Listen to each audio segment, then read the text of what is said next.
vou fazer uma apresentação inicial. Para algumas pessoas vai ser redundante, porque vocês já viram essas apresentações às vezes mais de uma vez.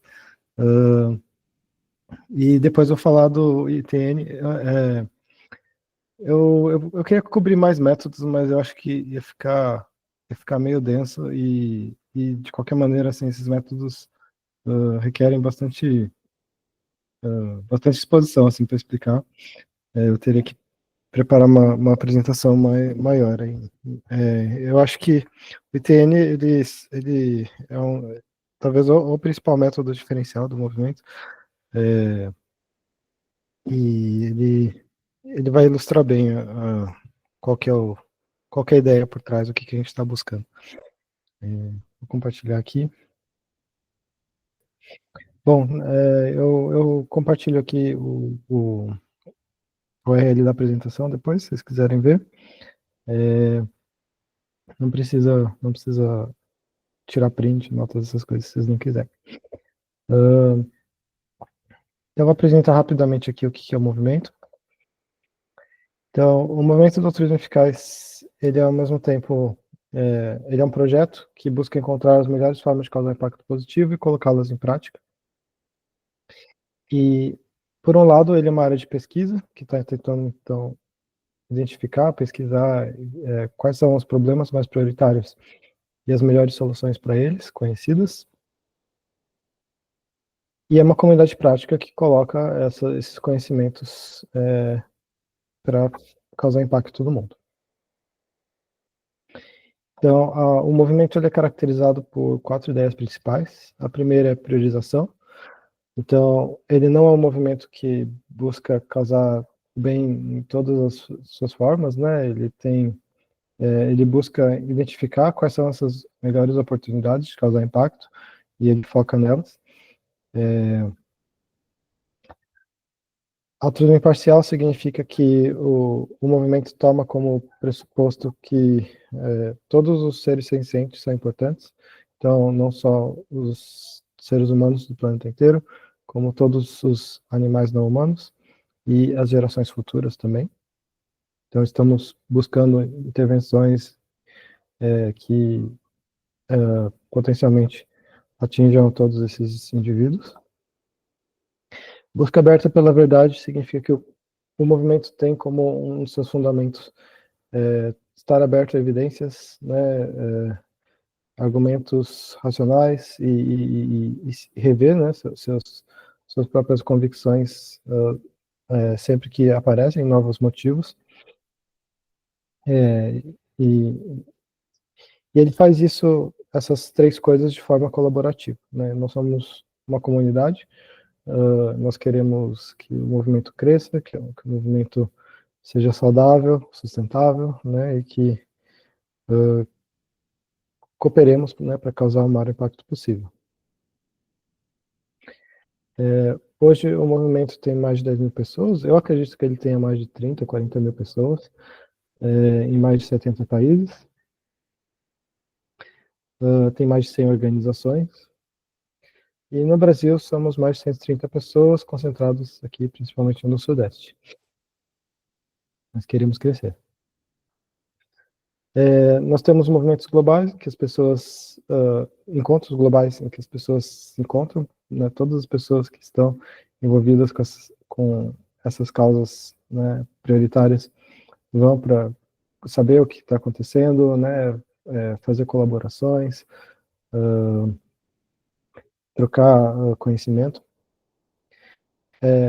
Esse aqui é o que a gente teve no começo do ano passado, né, na América Latina. Ano passado nós tivemos nosso primeiro encontro nacional aqui no Brasil, e esse ano nós teremos o IEGEX São Paulo, que vai ser o primeiro encontro internacional aqui no Brasil. Então estão todos convidados para se inscreverem também. Vai ser agora em agosto, as inscrições estão abertas, por favor, apliquem quanto antes. Como você pode agir? Então, o movimento ele promove bastante que as pessoas busquem carreiras de alto impacto, né? Então, se você ainda não tem uma carreira, ou você considera talvez fazer uma transição de carreira, né? A gente tem bastante material sobre isso, como ter uma carreira de maior impacto. Nós também temos um programa virtual de planejamento de carreiras para ajudar vocês a fazerem esse planejamento. A gente promove que as pessoas doem dinheiro para organizações recomendadas. A GiveWell, Giving What You Can, a Doe Bem, são algumas organizações que fazem essa curadoria, né, de intervenções de alto impacto, com boa evidência de alto impacto. Você pode organizar um grupo, no caso universitário, mas pode ser um grupo de cidades também, para promover as ideias autonomificais. Se você é um pesquisador, você pode fazer uma pesquisa num dos temas de alto impacto. Existe essa organização chamada Effective Thesis, que também faz, ela pesquisa áreas de alto impacto que precisam ser pesquisadas, né, e recomenda para que pesquisadores façam. E criando novas organizações também atuando nessas áreas. Você tem um perfil mais empreendedor. Bom, o problema, um dos problemas, né, que o Autonomificais se propõe a resolver é tentar identificar quais são os problemas prioritários, né? E a gente tem muitos problemas no mundo, né? Então essas são algumas categorias de problemas. E como que a gente pode priorizar, né, entre elas, tanto entre essas categorias maiores, como dentro dessas categorias, né, tem inúmeros subproblemas, né? E a gente acredita que a escolha do problema é um dos principais determinantes de impacto. Nós temos recursos limitados, nós não podemos atuar e resolver todos os problemas de uma vez. Né? Então, como que a gente consegue, que critérios que a gente pode usar para priorizar entre eles, né, para achar as melhores oportunidades de causar impacto? E o altruísmo eficaz, ele identifica 3 critérios. Então, a gente quer achar problemas que são importantes, a gente quer achar problemas que têm boas soluções, e problemas que ainda não estão bem encaminhados, né, para resolução. Isso é traduzido operacionalmente em 3 critérios mais objetivos. Um é a escala, então a importância, elas traduzem, né, problemas ou intervenções que afetem o maior número de indivíduos no maior grau. Tratabilidade, então problemas que possam ser resolvidos de maneira custo-efetiva, ou que, se eles ainda não podem ser resolvidos, né, que eles têm uma grande chance de serem resolvidos. E negligência, e negligência pega esse terceiro critério, não bem encaminhados, são problemas que são limitados pelo número de pessoas ou recursos dedicados. Né? Então, existem problemas importantes que eles estão sendo bem, eles estão recebendo bastante recursos, né? E existem problemas importantes que são praticamente desconhecidos. Então, esses são os três critérios, e isso dá origem à sigla ITN, né, que seria importância, tratabilidade e negligência. Escala costuma ser tratado como importância. Então, a gente tenta estimar esses 3 fatores para priorizar entre as causas. E você consegue operacionalizar isso de maneira a estimar a custo-efetividade de se resolver aquele problema. Né? Então, quando você multiplica o benefício total que uma causa pode, né, digamos, resolver uma doença, né? Então, qual que é o total de anos de vida que você pode produzir resolvendo, né, curando uma doença? Tratabilidade é quanto que qual a porcentagem de benefício que a gente conseguiria dobrando os recursos investidos. Então, digamos que são investidos 2 bilhões em resolver uma certa doença, se a gente dobrasse para 4 bilhões, quantos anos de vida a mais nós conseguiríamos produzir? E negligência é sobre o total de recursos dedicados. Né? Então, poderíamos medir, por exemplo, em dinheiro, né, em dólares, por exemplo. É, quando você multiplica esses três números, você teria o benefício de você, o benefício sobre a quantidade de recursos dedicados, né, que é a custo-efetividade daquele problema. Então a gente tenta estimar esses três valores para que a gente consiga estimar a custo-efetividade de resolver o problema. Então, quanto benefício por dólar a gente consegue fazer, né, atuando naquele problema, investindo naquele problema. E esse marginal, ele significa que a gente está procurando não só estimar a custo-efetividade de resolver o problema atualmente, mas a custo-efetividade de se investir mais recursos nesse problema, né? Porque existe, em economia, existe o conceito de retorno marginal decrescente, né? Então, quanto mais você investe na resolução de um problema, a tendência é o retorno ser menor, porque você vai resolvendo os casos que são mais fáceis, né, e vão sobrando os casos que são mais difíceis de tratar, que requerem mais investimento. Então, o que a gente quer saber é isso, qual é o problema que, dado que já são investidos X recursos nele, ele ainda tem uma boa custo-efetividade. A 8000 Hours é uma organização de outros eficazes focada em carreira de alto impacto, e ela faz, de tempos em tempos, um ranqueamento das causas que eles consideram que são mais urgentes, mais prioritárias, segundo os critérios do ITN. Essa lista que eu vou mostrar está desatualizada. A lista atual, eu posso mostrar a lista atual daqui a pouco, mas essa é a lista anterior. Então, até pouco tempo atrás, né? Essas eram as causas que eram consideradas prioritárias por eles. Então, risco de inteligência artificial, pandemias catastróficas, principalmente pandemias antropogênicas, né, geradas por seres humanos, armas nucleares, né, que infelizmente se tornou uma prioridade global recentemente, guerras de grandes potências, também se tornou um risco urgente, e mudanças climáticas, né, principalmente mudanças climáticas extremas. A lista incluía 28 causas no total, né, e incluindo saúde global e pecuária industrial. Eu vou mostrar rapidinho qual que é a lista atual, para vocês terem uma ideia do que mudou. Então, a lista atual ela foi bastante atualizada em relação à IA. Eles fizeram até um post explicando assim, qual que é o raciocínio deles.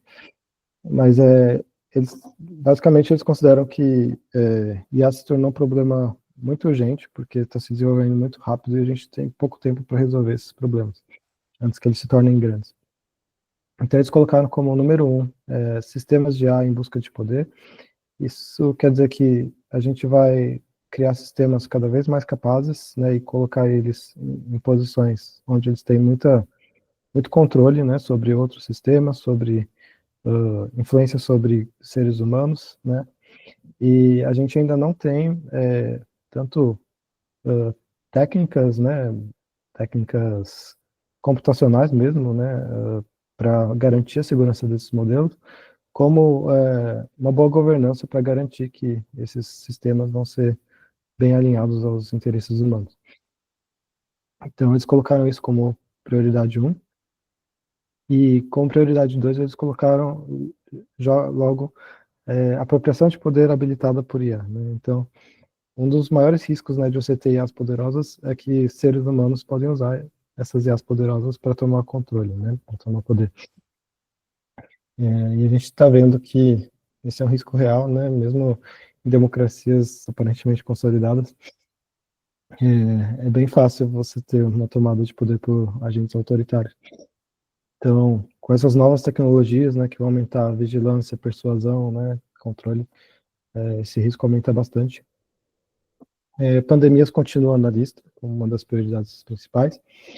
Eles colocaram uma seção de desafios emergentes, essa sessão ela existia, mas estava com menos prioridade, e eles colocaram algumas causas aqui menos, menos convencionais, né? Tem status moral de mentes digitais. Então, o ponto é que a gente está criando inteligências artificiais com capacidades semelhantes a seres humanos em resolução de problemas. A gente pode criar, em breve, já estamos começando a criar clones digitais de pessoas também, né, que simulam a fala de pessoas, comportamento de pessoas. E a gente ainda não sabe, né, qual que é o fundamento, o substrato da consciência, né, qual é o status moral que deveriam ser atribuídos a esses agentes. Ainda tem várias questões filosóficas complicadas, né, em aberto em relação a isso. E enquanto isso a gente está multiplicando esses seres, né, em escalas enormes, assim. E a tendência é isso aumentar bastante. Então eles acham que é urgente a gente, né, ter um conhecimento mais fundamentado, né, sobre isso. Desempoderamento gradual também tem a ver com IA, né, e quer dizer, conforme a gente vai dando poder e controle sobre esses agentes artificiais, o que acontece com a sociedade, com os seres humanos individualmente.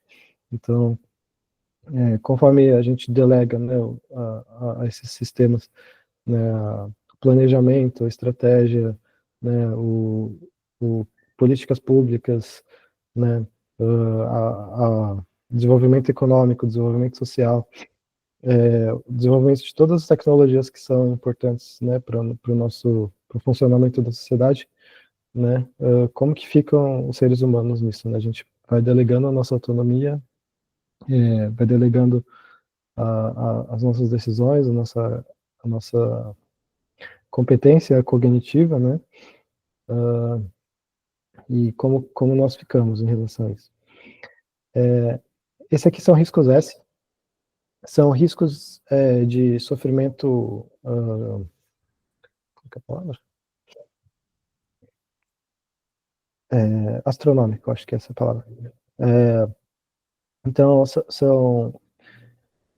existem cenários em que a humanidade se extingue, né? E esses são cenários catastróficos, mas existem cenários catastróficos que a humanidade não se extingue, mas que a gente cria uma condição de sobrevivência que é muito difícil, né? Então, a gente pode destruir a biosfera, por exemplo, né? Tornar o ambiente do planeta extremamente hostil para a sobrevivência nossa e de outros seres vivos. A gente pode criar, por exemplo, um governo totalitário, né, que a gente simplesmente não tenha como tirar de lá, que seja muito opressor, né, para as vidas humanas e de outros animais. Então, esse tipo de cenário. A gente tem o caso da pecuária industrial, né, em que, tipo, seres humanos, por motivos econômicos, decidiram que era uma boa ideia explorar animais em condições péssimas de vida, né, e isso é um caso real, né, que aconteceu aí depois da Segunda Guerra. Então, riscos esses são plausíveis, né, alguns deles. Enfim, eu não vou passar por todos, mas aqui tem tomadas de decisões aprimoradas por IA. Isso aqui, no caso, seria algo para a gente tentar desenvolver, né? Governança espacial, uso indevidos de IA, continua tendo conflitos de potências. Aqui é pecuária industrial, né? Em inglês eles chamam agriculture, junto com pecuária. Sofrimento de animais selvagens, saúde global, mudanças climáticas. Existem outros problemas também que constam aí no site que não colocaram na lista principal. Todos esses problemas, eles têm um relatório, né, que vocês podem clicar lá no site para explorar, ler. Geralmente esses relatórios são bem completos, assim, então dá para ter uma introdução muito boa sobre o tema. Então, só mostrando mais concretamente, né, como que a gente pode calcular o ETN. A importância ou escala, né, geralmente é medida em alguma medida tipo qualis, né, quali chama Quality Adjusted Life Year, são anos de vida ajustados por qualidade, né, que são mais ou menos os anos de vida que uma pessoa vai ter, vezes a qualidade, né, então aí calcula uma porcentagem, né, dessa qualidade. Essa qualidade, se eu não me engano, no caso do Quali, ela é por autodeclaração, né, então a pessoa diz quão boa a vida dela é, né, de 0 a 10, você faz essa avaliação. Ou você, se você quiser, em alguns casos é interessante converter isso para uma medida mais neutra, né? Você pode calcular que atualmente um quali, né, numa intervenção altamente custo-efetiva, custa em torno de $3.000. Então você, isso está errado. Eu acho que esse valor está errado. Um quali é bem mais baixo que isso. Mas então você poderia converter tudo para dólares, né? Caso você queira somar vários benefícios que têm medidas diferentes. Para a educação, você pode usar uma medida como anos de escolaridade. Para questões ambientais, né? Para mudança climática, no caso, você poderia usar toneladas de CO2. Negligência, né? É um sobre o investimento total. Mas número de pessoas não contabilizadas. Tá, isso é um investimento total financeiro, né? E o número de pessoas que você. Peraí, não contabilizadas. Eu não lembro porque está escrito não contabilizadas. Mas é o investimento total, mais considerando as pessoas que estão atuando naquela causa. Isso que significa não contabilizados, porque o investimento total geralmente inclui os profissionais que estão trabalhando naquilo, né? Então, no caso, voluntários, por exemplo, entrariam como pessoas não contabilizadas. E aí você pode também converter para dinheiro, por exemplo, considerando o custo que um profissional tem, né, por um ano, ou número de apoiadores, algo desse tipo. E a tratabilidade é o parâmetro mais difícil de estimar, que é quanto que a gente conseguiria resolver o problema se a gente dobrasse o número de recursos, né? Geralmente isso é estimado usando o julgamento de especialistas, mas esse geralmente é o parâmetro que se tem mais incerteza. Em alguns casos se adiciona, né, mais um parâmetro, que seria o ajuste pessoal ou institucional, que é quanto que as suas preferências e habilidades se ajustam para aquela causa. Então, no caso, você quer saber qual que é a causa prioritária para sua ONG se dedicar, né? Você vai ver quanto que isso se alinha, né, com a missão da sua ONG, com os profissionais que você tem, né,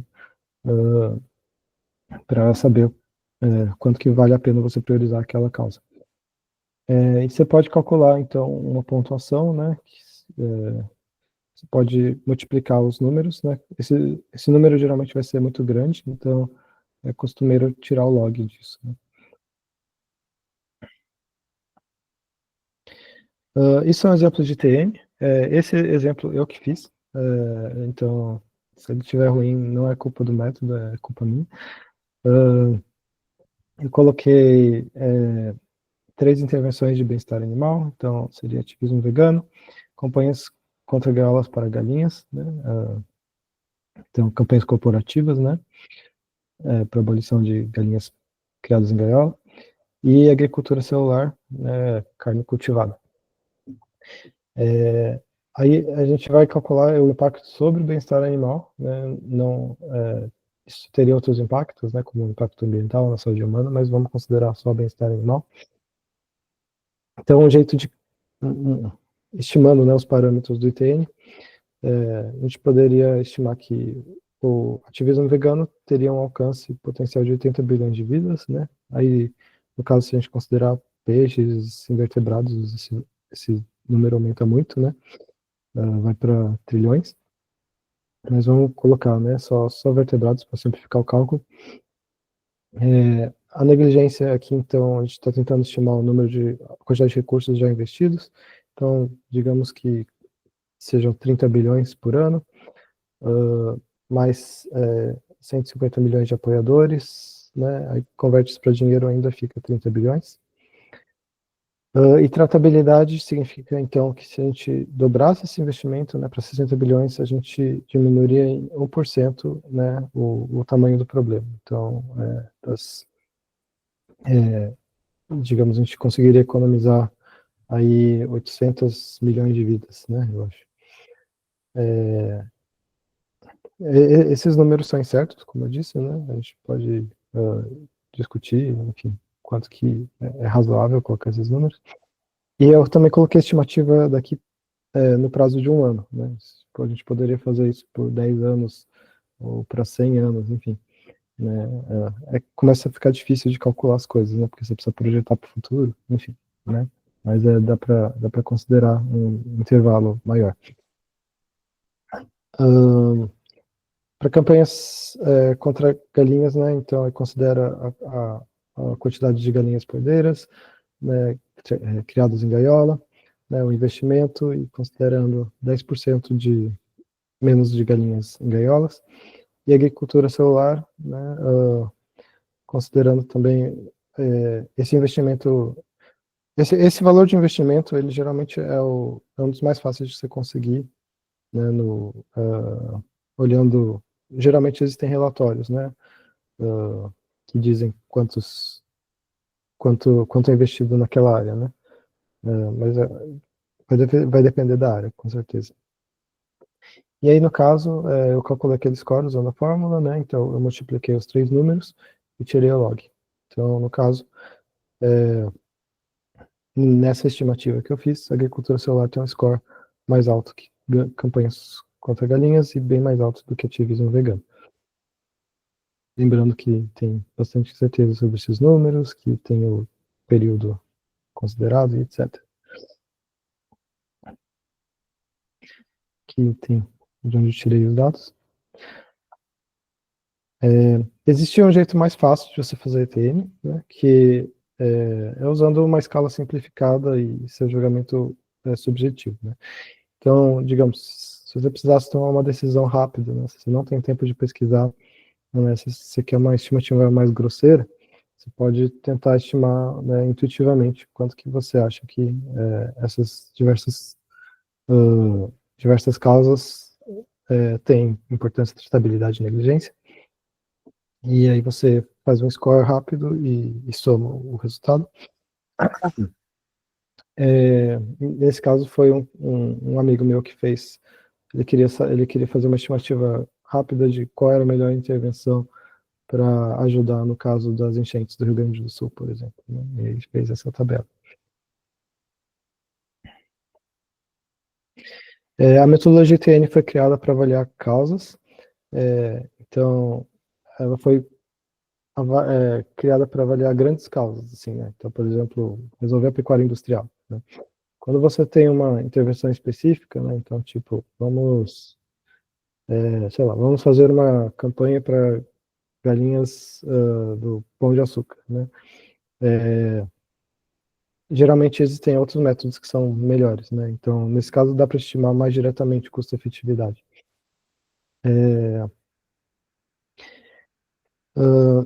Então, você deve usar ela em situações que é muito difícil você conseguir calcular, né, a custo-efetividade daquela intervenção específica. Então, você precisa de uma estimativa mais global mesmo.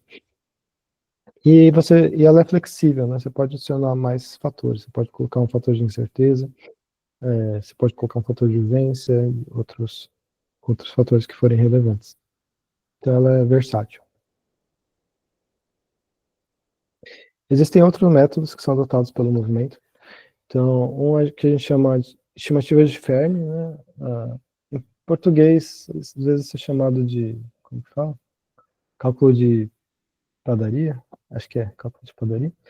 Então, você quer estimar quantos animais foram afetados na enchente do Rio Grande do Sul, por exemplo.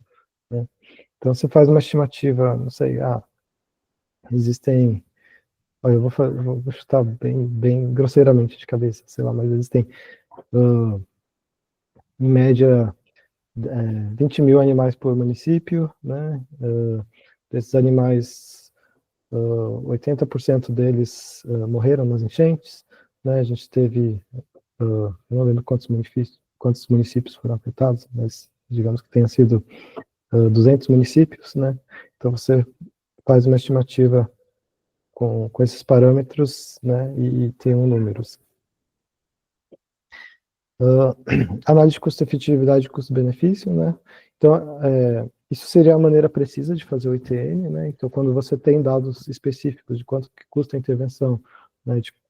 Você tem uma estimativa mais precisa, quantos vão ser beneficiados, qual que é o risco, né? Você consegue fazer uma análise mais precisa.